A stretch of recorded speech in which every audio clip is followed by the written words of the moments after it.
This session is brought to you by the color gray and the number 5.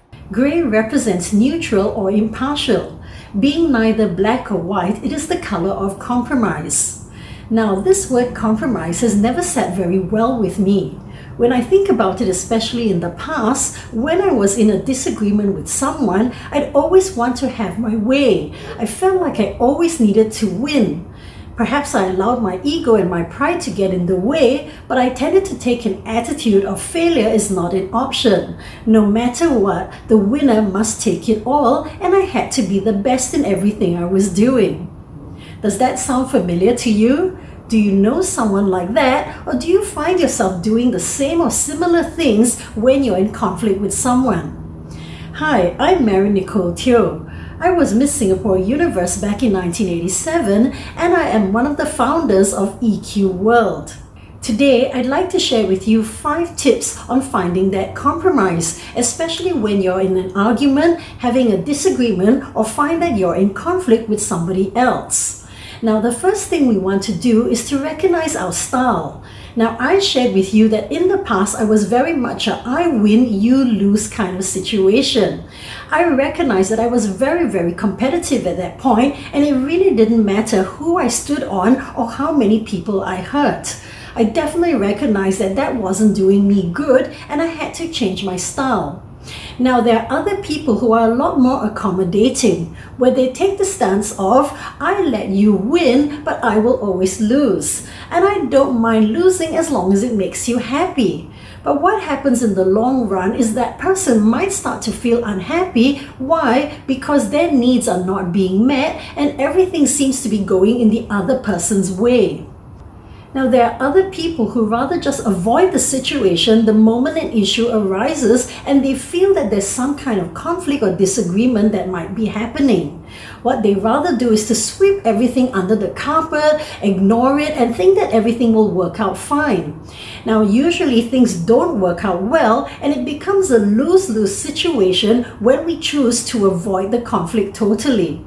So now what we want to do is to look at those 5 ways or 5 tips that we can work on in order to move towards a compromise. The first tip is to find out what is the cause or what is the issue. And this many times tends to be the hardest part, to be able to find a point of agreement of what are we really fighting about. Now remember, if we can't find an agreement, then it is important for us to be able to agree to disagree. At this point, our emotions can be running extremely high, and we may say things that we don't mean or take actions or do things that may hurt the other person. So it's so important to go into the next tip, and the second tip is really about focusing on shared issues. If we can now open that channel of communication and really ask each other, what do we really want from this situation? We need to dig a little bit deeper and have that conversation which isn't driven by our emotions. The third point is to check our assumptions. So many times I hear this when I'm coaching or I'm counseling a couple. Perhaps the husband might say, hey, we've been married for so many years. I know you best. I know what's good for you, so just do what I say. On the other hand, the wife might say, well, we've been married for so many years. Why do I need to tell you? You should know better.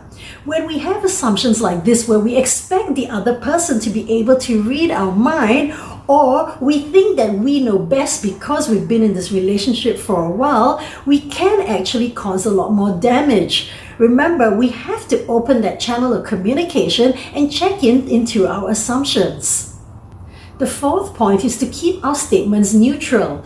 Many times we might say things that the other party may take personally, or we say things that make us sound like we're on the attack.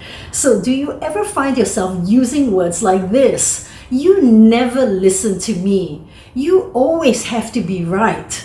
I always find myself giving in to you. I never get my way. When you use absolute terms like always and never, and you keep saying these things to yourself over and over, you may start to feel like a victim. So it is important to check in and change your statements to be more neutral. For example, you could say, I feel that sometimes, and then carry on. I feel that there are times when, and then explain how you're feeling. So remember, keep them neutral. The fifth step is to take action where both parties can benefit. The thing with compromise is it feels like it's a half win, half lose. So if we both can benefit, then it feels more like a win-win situation. So it's so important to check in with the other party. How do you feel? How does that make you feel? If we do this. On the other hand, if we do this, what would that be like for you? Do you really need this? What do you really want? So again, it's really about having that communication open and being able to listen to each other fully, as well as being able to put ourselves in the other person's shoes. So these are my 5 tips on how to find a compromise or to move towards a win-win situation when you're in a disagreement or find yourself in conflict with someone else. Now, if you've enjoyed my sharing today, please do like this video and make a comment about what the color gray means to you. On the other hand, please do subscribe to my channel on Moments with Marion so that you can catch some of my upcoming videos as well as webinars on being the best you. So till we meet again, my friends, for another Moments with Marion.